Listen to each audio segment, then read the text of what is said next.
shining star, and now I see the moon. The moon on this night keeps on calling. I'm fine when they did, now I'm falling. I'm falling, I'm falling, I'm falling. I'm fine when they did, now I'm falling. Yeah. I take a chance even if I doubt it. It's better pay me for the ones that try to. So when I make it, they just get denied. These feelings breaking, so I better bottle. I gotta do what they won't do.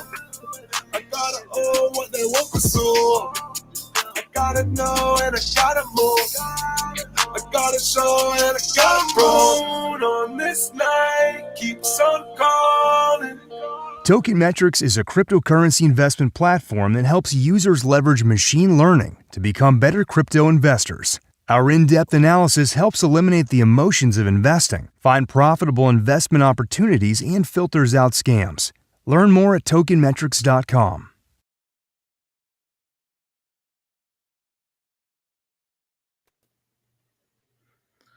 All right, crypto family, happy Friday. Today we have the pleasure of having one of the great projects we've been keeping tabs on, Benchmark Protocol. We have the COO, the Chief Operating Officer, Kurt Uhler, here for an AMA with the audience. We'll go through the background of the project, their roadmap, their vision, what they're working on, what they're trying to solve in the crypto and DeFi space, the value add, and have you ask any questions you have. We'll be taking questions throughout all of different platforms from YouTube, Twitter, Periscope, Facebook. Just post questions down in the chat and we'll pull them up. Kurt, how are you? Welcome on the show. Hey, Ian. Thanks for having me. Doing well. How are you?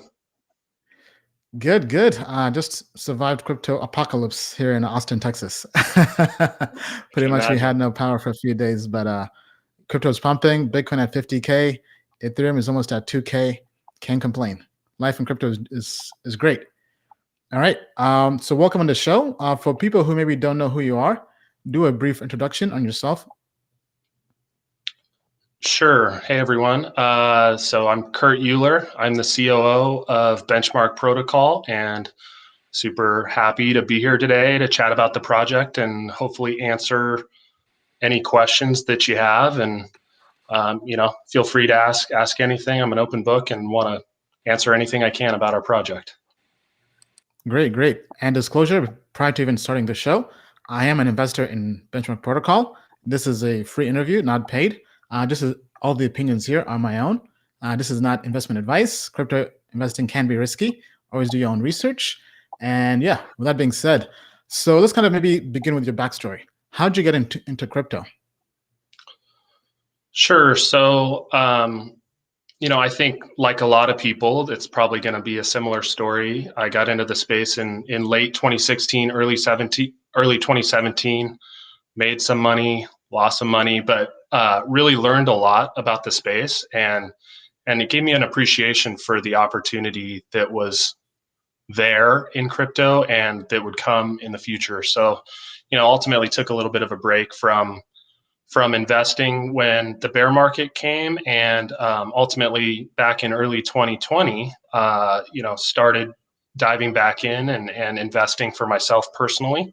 So that's how I got into crypto and eventually linked up with some of the founders of Benchmark Protocol and joined the team. And here we are today. What year was that? So we actually launched the project in November 2020. So we're approaching our 3-month birthday. It was November 24th. So it's February 19th. So I guess in 5 days we'll have to have some quarterly celebration or something. But that's when the project launched. So I linked up with the team just before the launch, got involved then, and have been helping the project grow essentially from the beginning. All right. So for maybe people who don't know what Benchmark Protocol is, can you kind of go through the overview on what the project is, what you guys are trying to solve? Sure, happy to do it. And this might be a little bit long-winded because it's a little different than some other projects. But yeah, go ahead. We have all the time in the world. Great.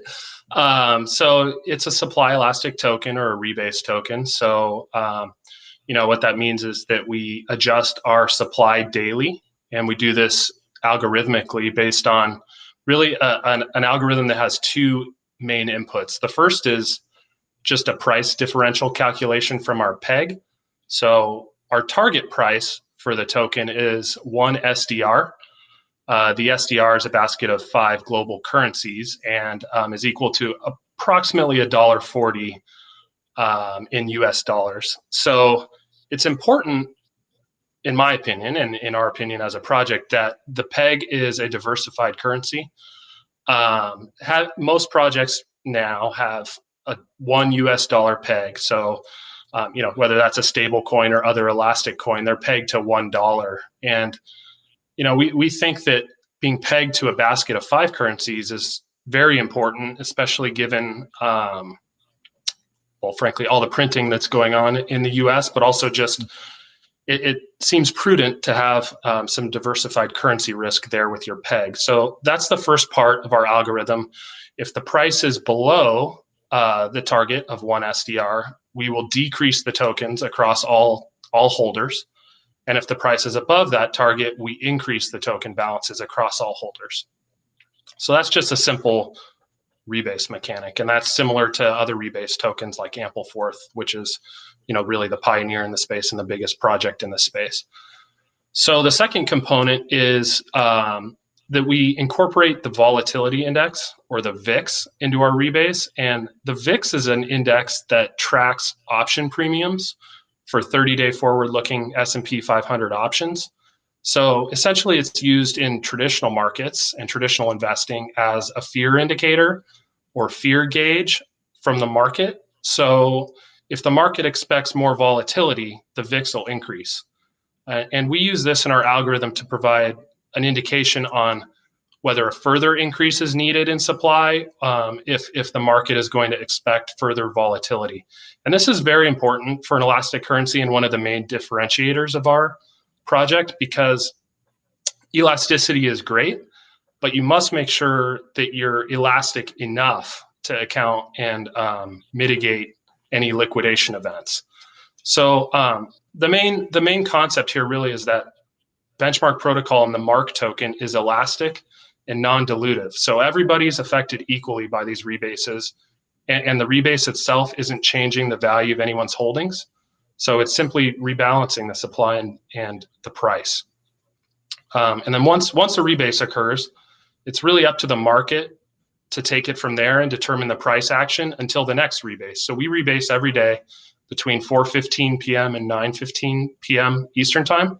So once the rebase happens, until the next rebase, the coin is traded and the price will be fluctuating, up or down depending on the demand for the token over that period. So unlike other investments, you shouldn't necessarily only rely on the price for tracking growth, but you should really look at market cap as well. So that's really the fundamentals of our token. We have some other nuances really with like how we apply the rebase in terms of smoothing periods and how we implement it. But I would encourage anybody who wants to read further into the details of that algorithm to head to our Telegram group and ask, or you can go on our website and you can read some of our documentation there that outlines all the details. All right, well said. So I know first time I heard about the project Benchmark Protocol, and I was going through the use case, and it just made so much sense to me. And I said, how come nobody else has thought about this? Because I was kind of late on the whole rebase coin speculation last year, because I didn't really see, I mean, we definitely liked Ampleforth from a code review perspective and technology perspective, but we felt there was just too much hype. But after going through Benchmark and seeing how you guys were using the VIX and the SDR, it just said, okay, you know what? This really does seem like an actual hedge versus market risk. So can you kind of maybe speak to how people would use this cryptocurrency to hedge versus risk? Sure. So I think hedging, as you touched on, is a important use, and the way we do that is really just creating a volatility profile for the token that's different and unique right? If you are very close to the crypto markets, you'll know that as Bitcoin goes, so do many altcoins, if not all altcoins. So everything is very correlated to the broader Bitcoin market.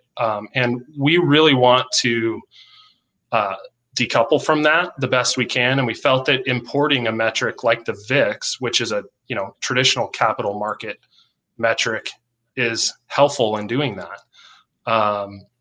So that's really one use case of the token. And that use case is realized simply by holding the token. You don't even need to do anything to I guess, use the token in that way. But that's one use case. And I think that's going to develop a lot more as, decentralized asset management or portfolio management protocols continue to emerge. And as more institutional money and more sophisticated investors get into cryptocurrency, I think that will be an important tool, whether it's through our token or through other tokens that emerge.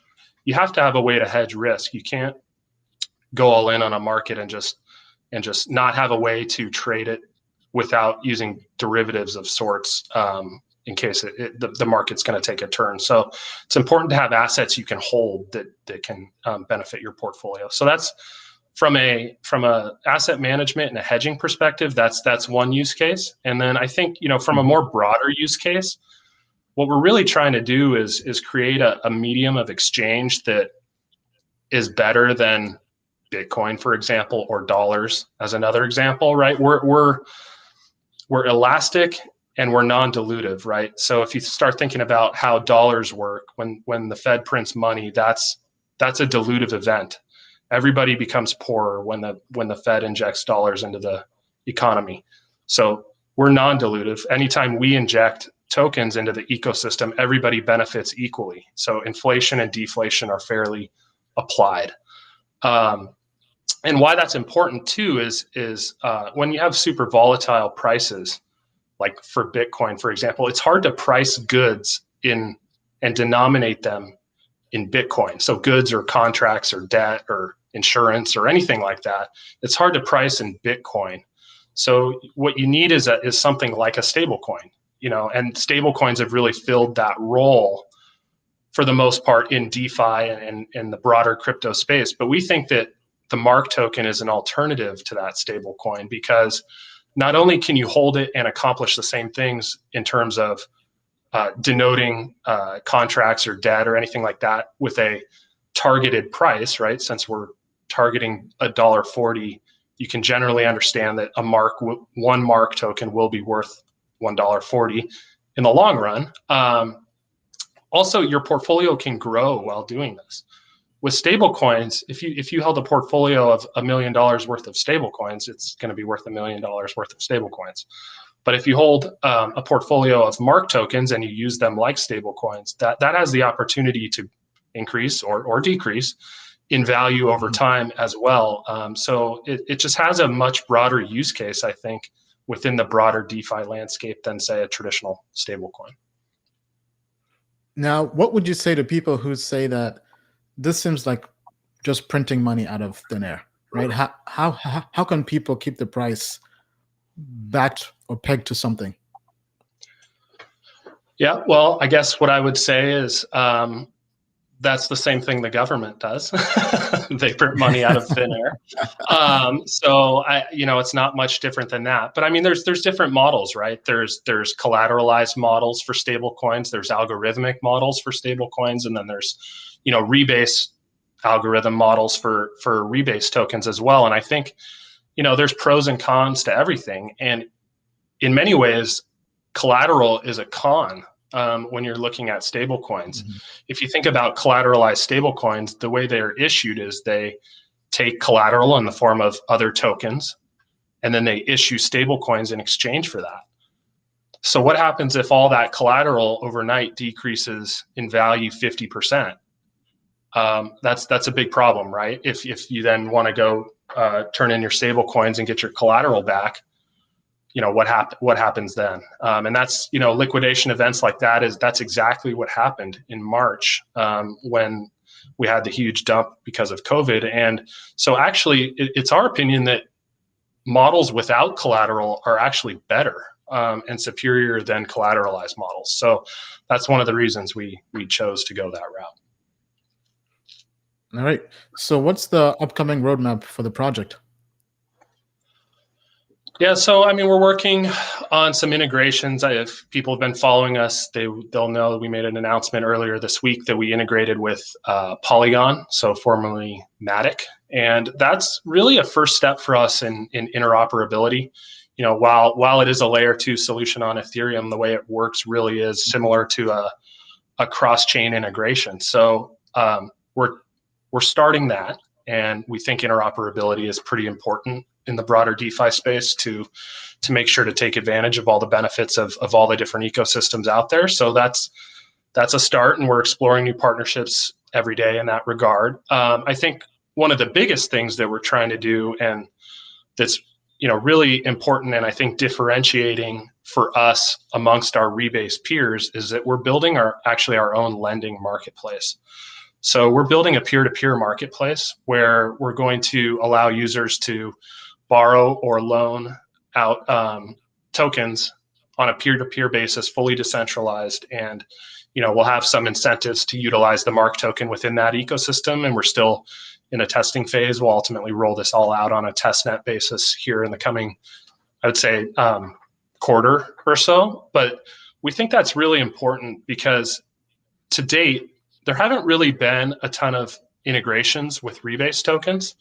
So we want to prove that that's possible and that that's a useful use of our token, really, in the greater lending marketplace. So we're going to build our own.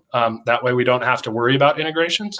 But at the same time, we've also developed what we feel is a pretty unique solution to this. As many people probably know, it's tough for rebase tokens to get on centralized exchanges. It's tough for them to integrate with other projects. But we've developed a solution where we have a single asset staking model that issues a second token in exchange for staking your mark. So it'll issue a token called XMark if users stake their mark tokens in our platform. And that XMark token is actually not going to rebase. At the same time, it'll maintain a representation of your share in the mark ecosystem. So the underlying representation will, of course, rebase, as every mark token will always rebase daily. Mm-hmm. But the XMark token, if you hold 100 XMark, you'll always hold 100 XMark. Just what that will be worth when you go to redeem it for mark, that'll change. So what this allows us to do is seamlessly integrate a non-rebasing token into platforms that would otherwise have to really build out the infrastructure to support the rebase mechanism. So we think this is actually very, very, very important for us to help us integrate and grow fast because we don't have to worry about back-end development for some of these other platforms to accommodate us. We can accommodate them by just using this as a solution. So those are really our main your own ecosystem. Say that one more time. Sorry. So in a way, you're basically building your own ecosystem around the protocol and the cryptocurrency. Yeah, we are, and I think there's a way to grow really big simply by being a rebase token, and that's great. And we think that there's a lot of value in that, but we think there's even more value building an ecosystem that utilizes that token and utilizes that technology and proves that it's of value to the cryptocurrency market and even to the broader economy. So that's really our goal.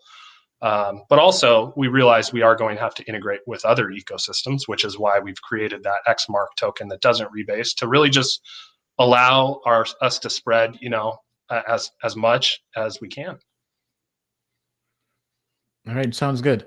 Let's actually take a few questions from the audience here. So if you have any questions, just post them in the chat. So actually, first person on the show was AMZ, I believe. What's up? Why does Avani? How are you? Thank you for the kind words. Okay, let's see here. First question. Lots of fans here for the project. Okay, so Soifrey says, isn't this what Facebook Libra was planning on doing? So maybe kind of talk about Facebook Libra and also maybe Amperforth and the whole competition and landscape and what you think Mark brings that's unique or different. Yeah, so I think Libra was trying to use a basket of currencies. Yes, not really super familiar with how they were going to actually peg certain prices, but yes, and we also are aware that actually MakerDAO was at one point exploring the idea of utilizing the SDR as a peg as well. So we know there's a lot of thought around this, and we've seen various projects come out that all have different pegs, and there's pros and cons to those projects. I think what you have to be careful of is you don't want a peg that's moving. First of all, that's problematic in and of itself, or I should say, moving often, right? We're ultimately going to inflation adjust. As we're going to do it quarterly, and we've only been rebasing actually since end of December. So we're coming up here end of next month where we're going to, ultimately adjust our peg for inflation and also for the relative weights of the 5 currencies within the SDR. But it's important to have a stable peg for a period of time. Other projects have come out with dynamic and moving pegs, and that is ultimately not ideal, because not only do you have to perform well relative to your peg, you also have to perform well relative to the assets underlying your peg.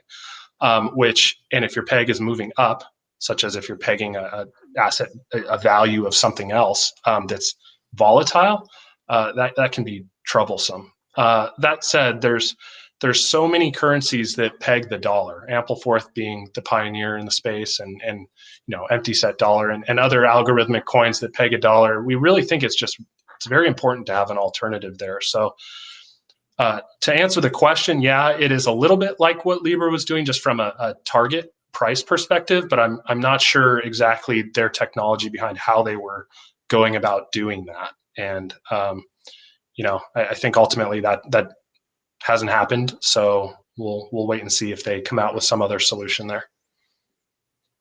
Okay, question here from Gary. So if we don't stake, then the mark tokens we hold will fluctuate in price and in quantity. Yeah, so on our website, we have 2 different ways for users to earn yield. So we have traditional farming through LP tokens. So we have 3 pools. We have a Mark ETH, Mark USDC, and Mark Wrapped Bitcoin pools. So we have those 3 pools, and those pools, spit out anywhere between 100 and 200% APY at the moment. So users can stake their LP tokens, and those LP tokens, all the mark within those LP tokens will always rebase. So the rebase impacts any mark held in a wallet or a smart contract or anything like an LP token, anything like that. The actual mark will always rebase. And then the other option on our website is a single asset staking model, like I mentioned earlier, where users stake only mark and they receive X mark in exchange for that. And the yield is quite a bit lower on that, because it's single asset staking models not subject to impermanent loss or other risks associated with liquidity providers. So what happens there is the number of X mark will never rebase. So if you stake and you receive 100 X mark in return, you will always own 100 X mark.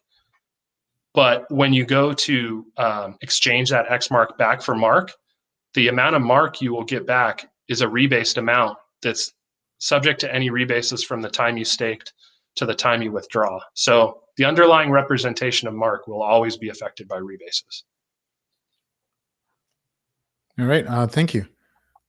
Okay, so Niall says, can you expand on your affiliation with Matic or Polygon? What exactly are you guys doing? Sure. So we're bridging our XMark token, actually, to start. So our XMark token will be bridged to Polygon. And I guess, in terms, maybe it's easier to just say what the ideal outcome of that is, right? We want to be able to have users be able to trade XMark with low cost and fast transaction speeds. And obviously that's an issue right now in Ethereum-based DeFi projects. The gas fees are very high, and it's in some ways stifling growth of many projects because it's hard for smaller users to justify acquiring a share in a project when maybe they want to acquire 50 mark tokens and they're going to have to then pay $50 or $60 in gas. And we think that that's obviously not going to be that way forever, but in the meantime we'd like to roll out a solution where users can acquire a share in the market without having to do that. And we think Polygon is a good solution for that, because that's exactly what they're built for, is scaling and lower transaction cost transactions. And so our XMark token is bridged there. Everything's already in place.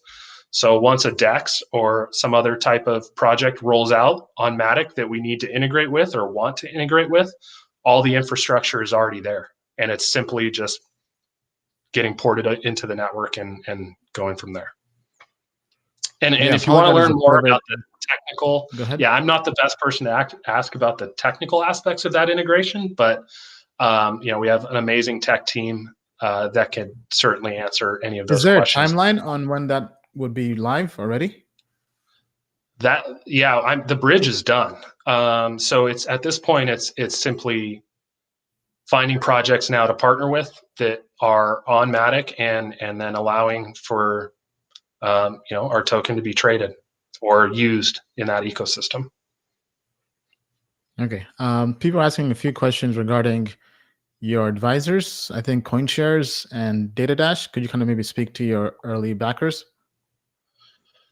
Sure. So we have a great group of advisors. I'll start with we have Tom Bean at BZX. We have Ajit Tripathi at Aave. We have and he's formerly at Binance. We have Michael Burris, the COO of Ren Protocol, and then Nicholas Merton, DataDash. So obviously a YouTuber and very influential marketer in the space, and he's been great.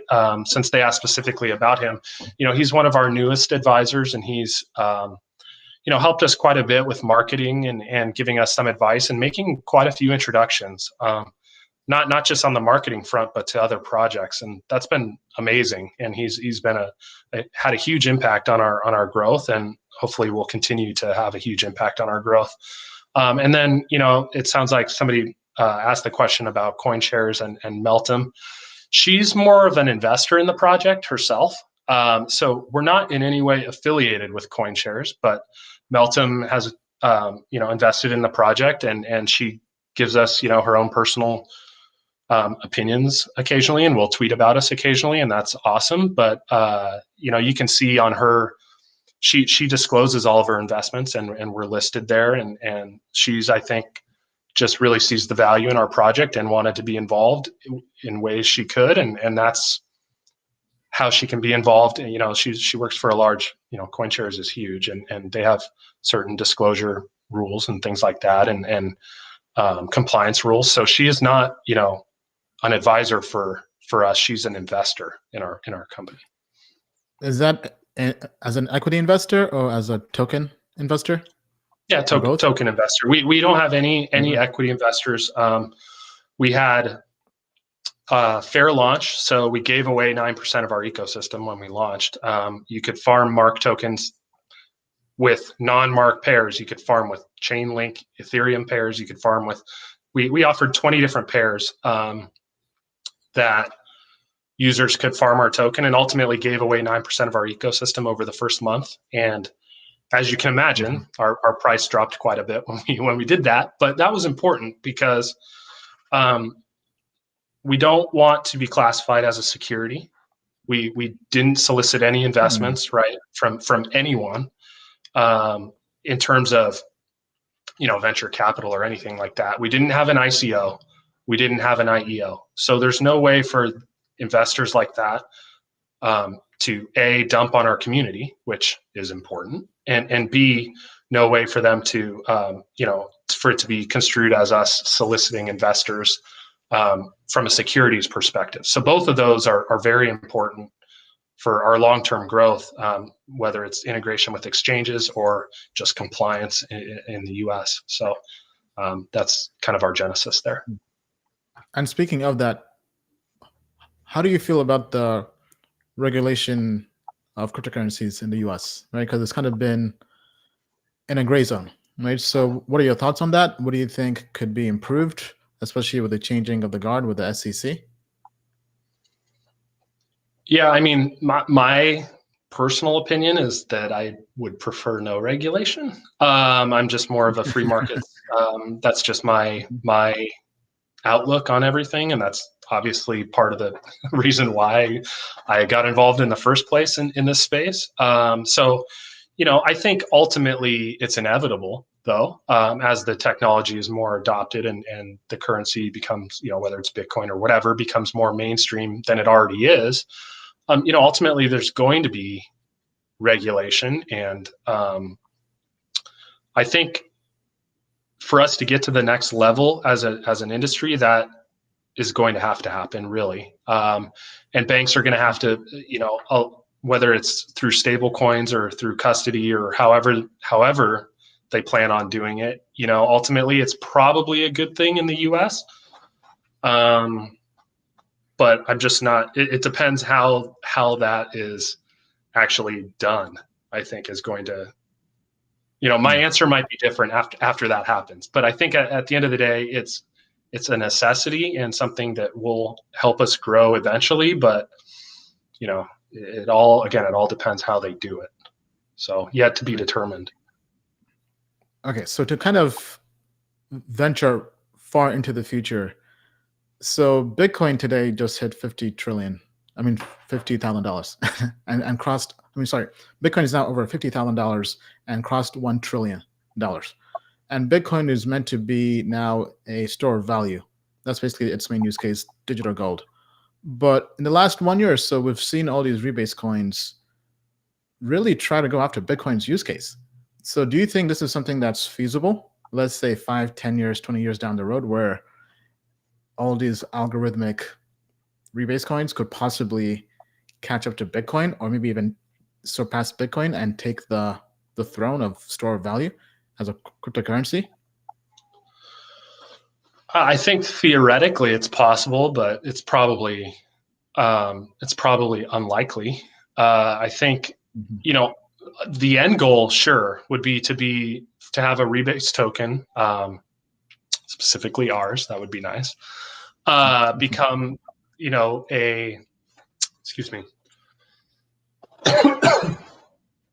become the currency that, is wins out. And I think if you think about fiat, right? Fiat is elastic and dilutive, right? So you can change the supply. Nobody really reduces the supply, but you can increase the supply of fiat. So it's elastic, but it's dilutive. When that supply is increased, it's dilutive. So fiat has that as its fundamentals. Bitcoin is inelastic, right? It has a fixed, number of tokens, and non-dilutive. So if you take the best characteristics of both, it's being elastic like fiat and non-dilutive like Bitcoin. And I think that's what we see the value of our token being, is that we take the two best characteristics from each of those and try to create a functioning token or currency with that. And so, ideally, it would be great for mainstream adoption, of our token. But I think for that to happen first, Bitcoin is going to have to be adopted and become even more mainstream than it is now. I mean, if you really think about it, $1 trillion is nothing. I mean, Apple's 2-3x that, right? And that's just one company. That's not a global currency or a global store of value. So, I mean, Bitcoin, in my mind, has extreme upside still. And I think that has to happen first. And so once that happens, we'll see where we're at. And, maybe we've closed the gap a little bit by then, but I think we've got a long way to go for that to happen. Okay. Let's take a few more questions here from the audience. Okay, so if is saying, can you do that with Binance Chain? Basically, Binance Chain has kind of been the talk of the week, with Binance smart contract chain having lower fees than Ethereum and Pancake Swap and everything. Are there any plans to maybe consider Binance Smart Chain? Yeah, absolutely. We've already discussed that internally. We're pursuing that. Nothing to announce or report there yet, but yeah, absolutely. We want to integrate. It's the holy grail, right? For a coin to be on a Binance, but also I think now that there's another option that's a DEX, right? That's great too, and so that is important for us, right? And like just circling back to the discussion on XMark is the solution for Binance, right? If Binance doesn't have any rebase tokens, and that's a decision they've made, and I can't comment really on why they made that decision so far, but hopefully either they can eventually reach out to us when we're big enough, or take our call when we're big enough, and make us be the first on the centralized Binance application. So that would be great. But Pancake Swap, is a little bit easier of a solution, right? And yes, to answer the question, yes, we're exploring that, and we're exploring all DEX options on other chains right now, and hope to announce some more integrations soon. All right, great. Jose Nunez says, can you describe again how the portfolio value grows by holding Mark versus altcoins?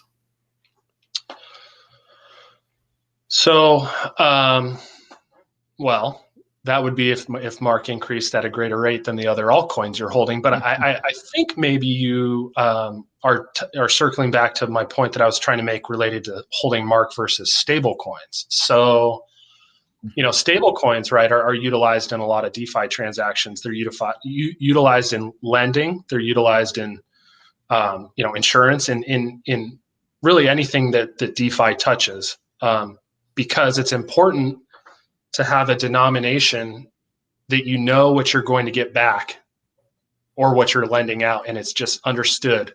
And that's the only way you can calculate fixed rate interest. If you're okay accepting variable rate interest, that's a little less important.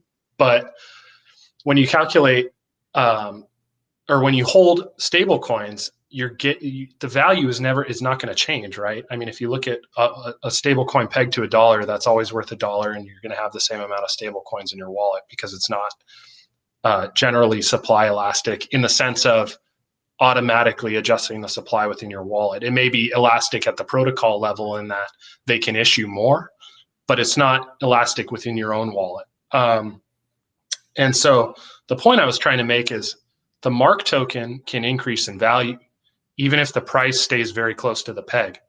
So, for example, the way our market cap increases or decreases is when, well, I'll focus on increasing because that's more positive. But the way the market cap increases is when the price of the token spends an extended period of time above the peg, and we continue to have positive rebases where we inject supply into the market, and that act of rebasing is not enough to keep up with the demand.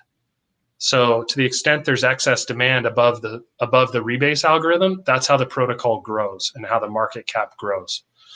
So let's say our peg's $1.40. If our coin hovers at $1.50 for an extended period of time, that's pretty close to $1.40 in the grand scheme of things. But if that is the way the price action is for a month, you can expect significant growth in the holdings of each individual that holds the Mark token.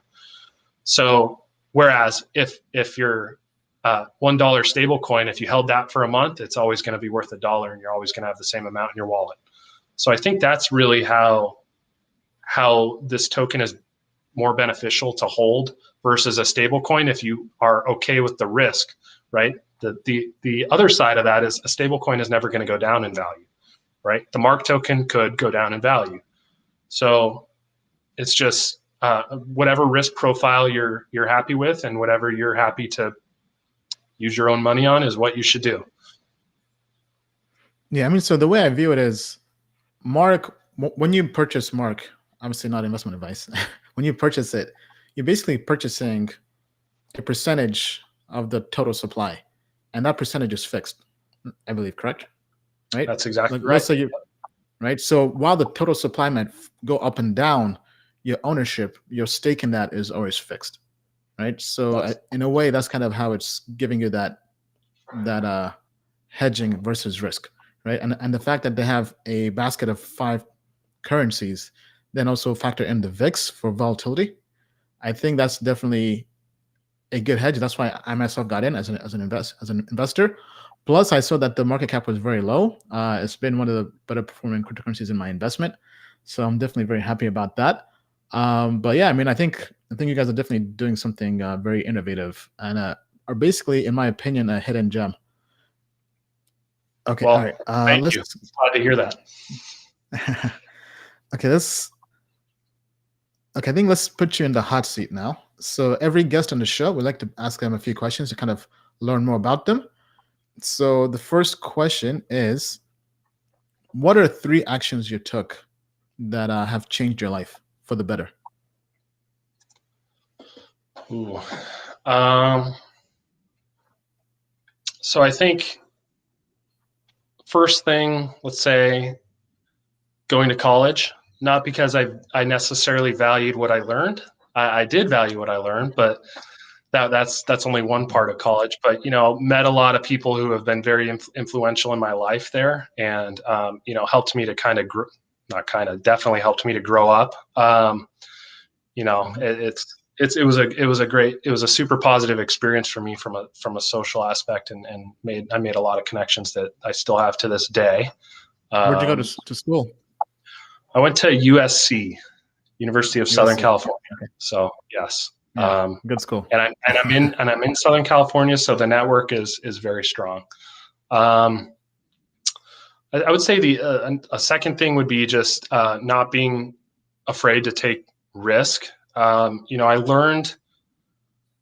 I've had a stable career. I've been in my career for 14 years. I've been at the same company actually for 14 years. So for a long time, I was somewhat risk averse. It's a financial advisory firm, and when you start do a lot of work with accountants, and you start thinking about accountants and how they're very risk averse, so it kind of just that kind of mindset took over a little too much, and then made a conscious decision to start taking a little more risks financially, and that's been a very good decision. So don't be afraid to take some risks. There's only certain opportunities that come around every once in a while, and if you start thinking about maybe my parents' generation, that a lot of that risk could have been in real estate, right? They were able to make some crazy gains in real estate.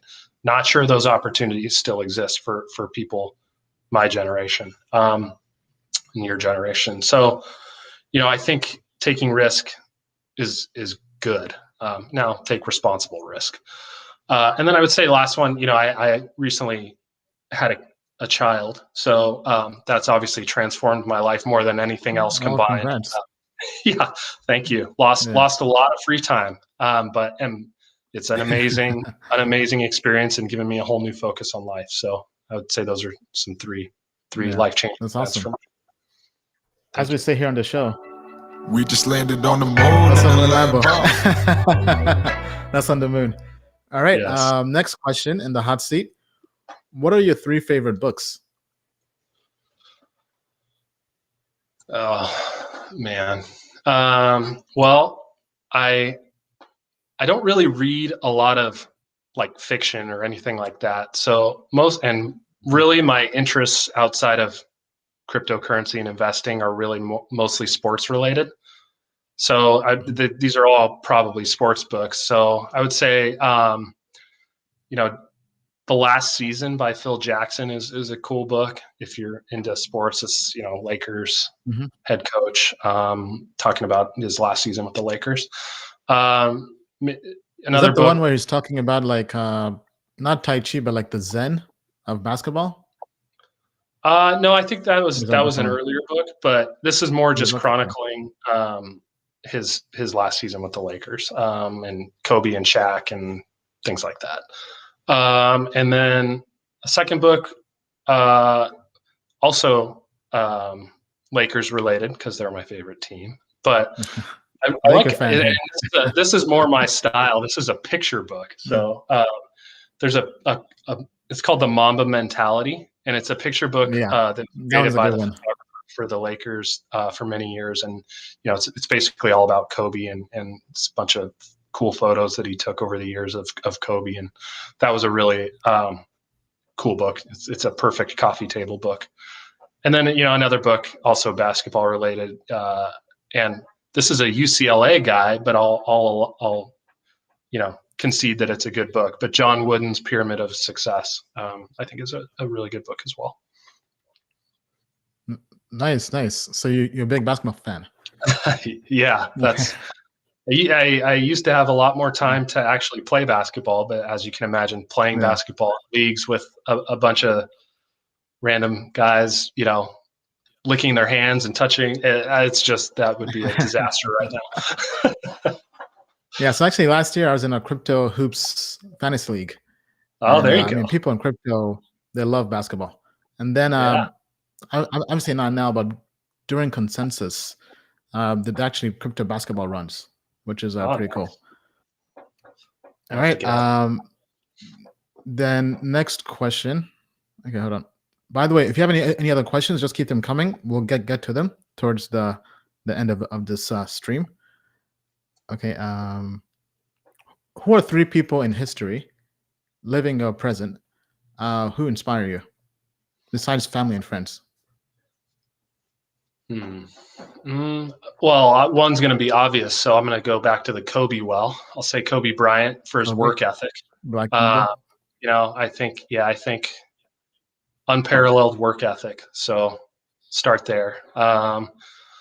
Also, I think, and this is kind of maybe a cliche crypto answer now, but Michael Saylor has been, just watching him willing to put it all on the line and go all in crypto and just not care at all about what people think. I think that's a really, I respect that a lot. And it's obviously worked out very well for him and his company. But I think just him personally being such a positive advocate for the crypto space and Bitcoin more specifically it's really elevated the entire space into a more sophisticated realm.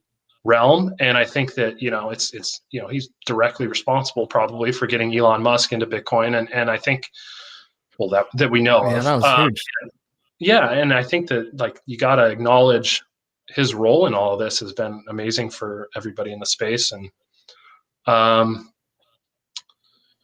know you said outside of family, but I'll say my dad for the third person. And my dad basically gave 0 F's about anything in life and just kind of lived his life without caring what anybody thought. And so I'd say he's probably my third. All right, that's awesome. Thank you so much for giving us that insight into you. Sure. Okay, let's go to a few questions, then we'll wrap things up here. Okay, so Crypto Cipher 360 says, "Hi, can you go over the staking options once more and the pros and cons of each? And am I correct in thinking it defeats the purpose if I hold and do not stake?" Okay. Sure. Yeah. Yeah, so that's a really good question, and might be a overly detailed answer, but I think it's useful info. So definitely does not. So there's 2 options, right? There's the LP staking, so you can stake your LP tokens, your Uniswap liquidity provider tokens. So we have 3 pools. We have Mark ETH, Mark USDC, and Mark WBTC. So within each of those, you can stake your liquidity provider tokens on Uniswap and earn yield. So 100, 150, 200%, depending on, it's a dynamic formula that adjusts based on how many people are in the pool, what the rewards per block are, et cetera. So it changes. And so that's option one. The benefits of that, of course, are yield, right? You're generating yield with your assets. The risk with that is that there's impermanent loss risk. And I don't necessarily want to get into all the details about impermanent loss, but if a token is increasing very rapidly in one of those pairs relative to the other token, you can experience impermanent loss. And that can be substantial if you're, 2, 3, 4xing your portfolio. So there are risks, and that's why you have to offer 100+% yield on this type of staking, because that's the only way to really, that's what the market says is the required return to offset that risk. So to answer your question on that, you're definitely, LP staking is not for everybody. You should know the risks and know what you're getting into. But in times of volatility, those users are also getting all the shares of the fees in the Uniswap pool that are generated from trading. They're getting 0.3% of every trade. That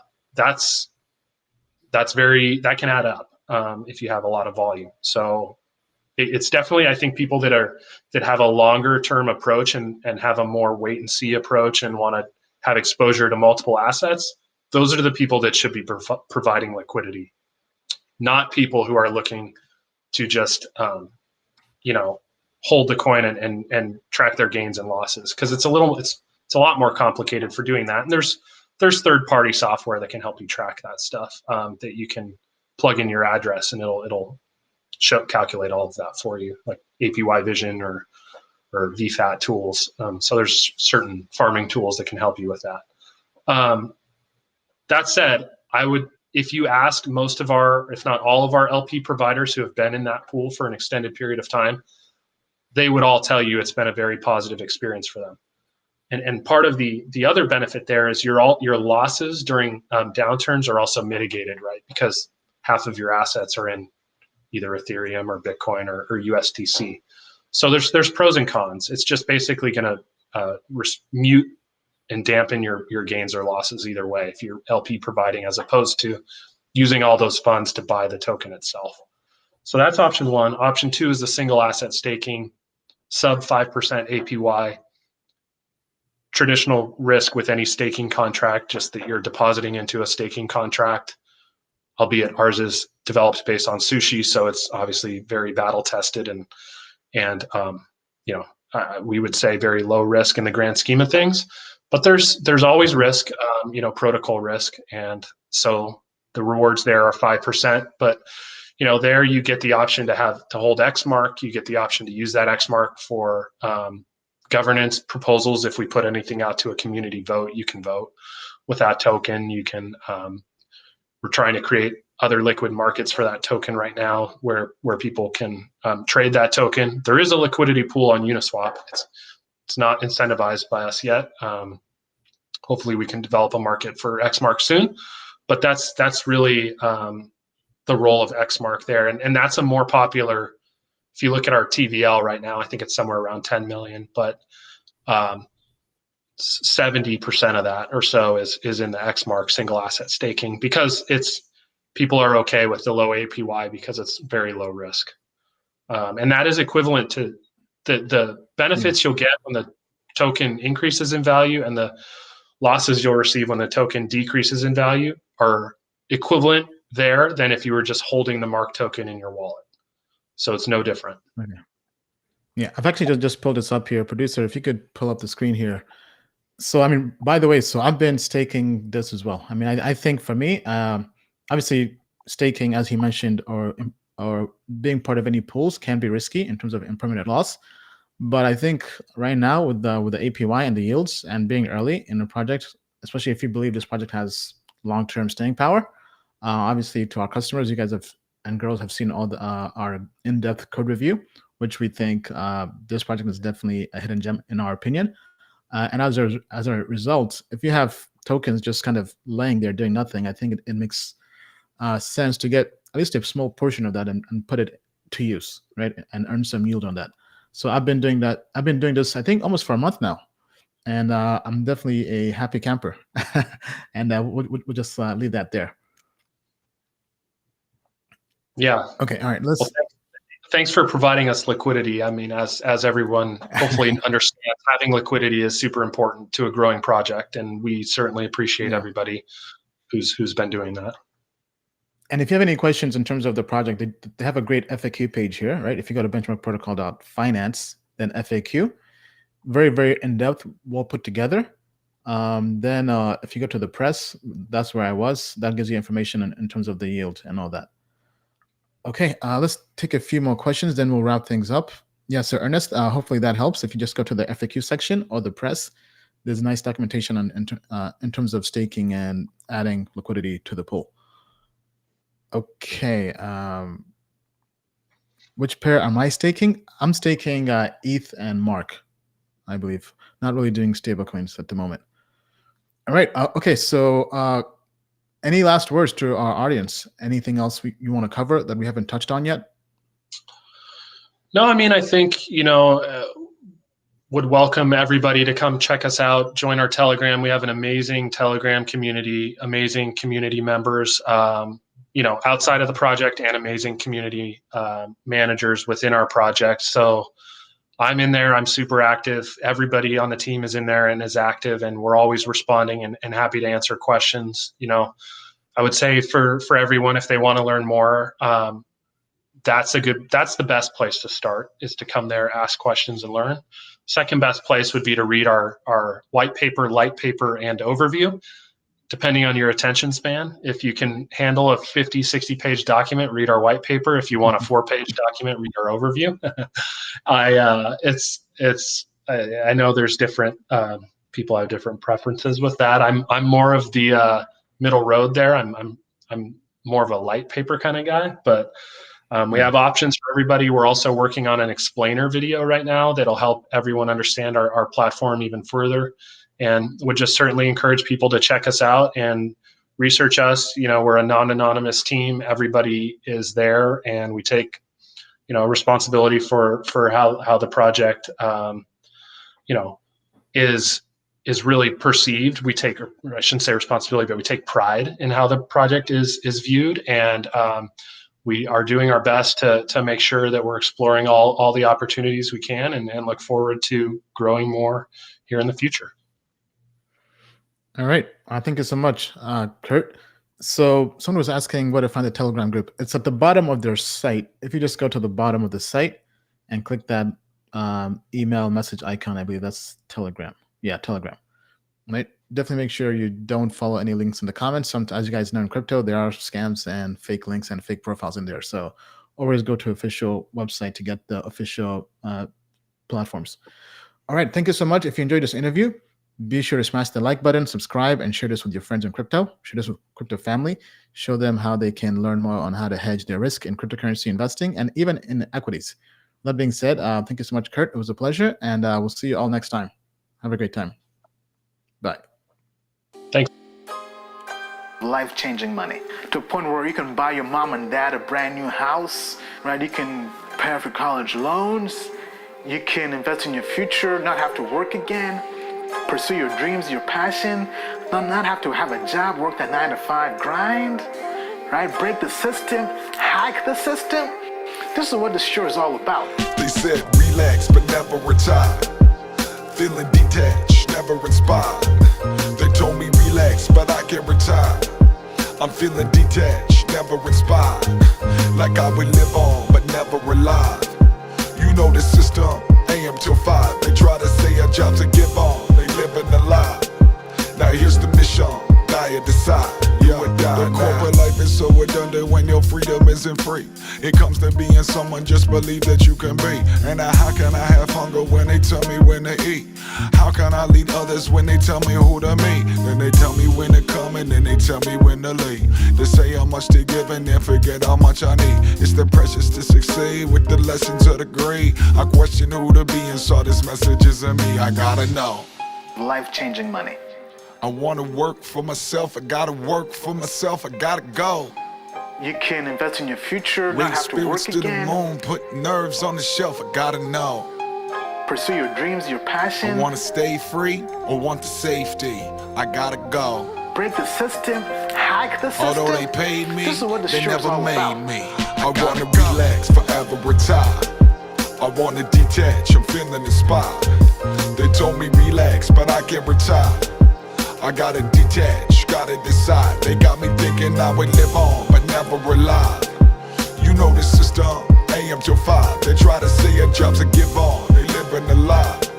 Now here's the mission, die or decide, do or die now.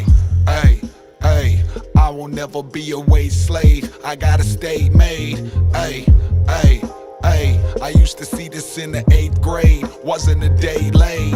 Hey, I found the love that I was seeking, life that I'm leading.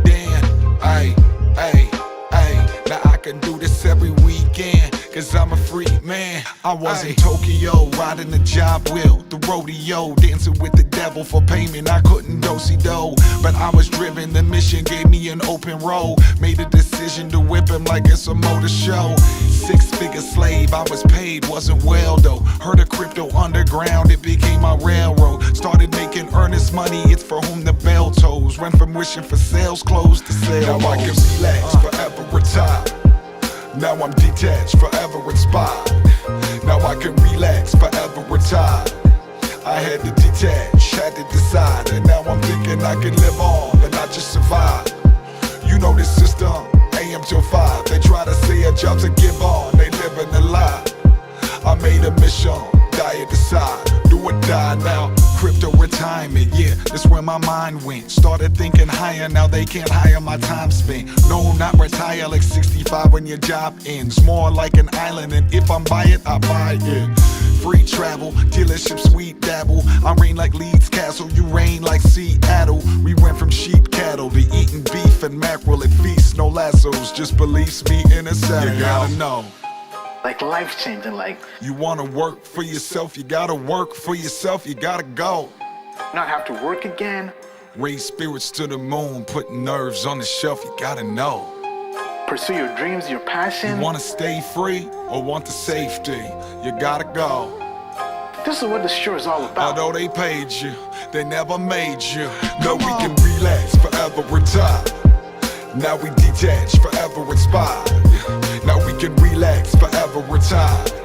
We had to detach, had to decide. And now we know that we can live on and not just survive. We left the system, AM till 5. They try to say a job's a give on, they live in a lie. We made a mission, die or decide, do or die now.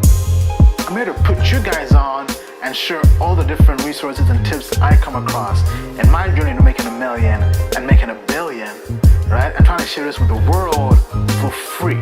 I'm not here to sell you some $2,000 course, ebook, webinar, whatever, right? I'm here to put you guys on the game for free, open source, right? The same model as blockchain, Bitcoin, or these cryptocurrencies. I'm here to share everything with you guys. Token Metrics is a cryptocurrency investment platform that helps users leverage machine learning to become better crypto investors. Our in-depth analysis helps eliminate the emotions of investing, find profitable investment opportunities, and filters out scams. Learn more at tokenmetrics.com.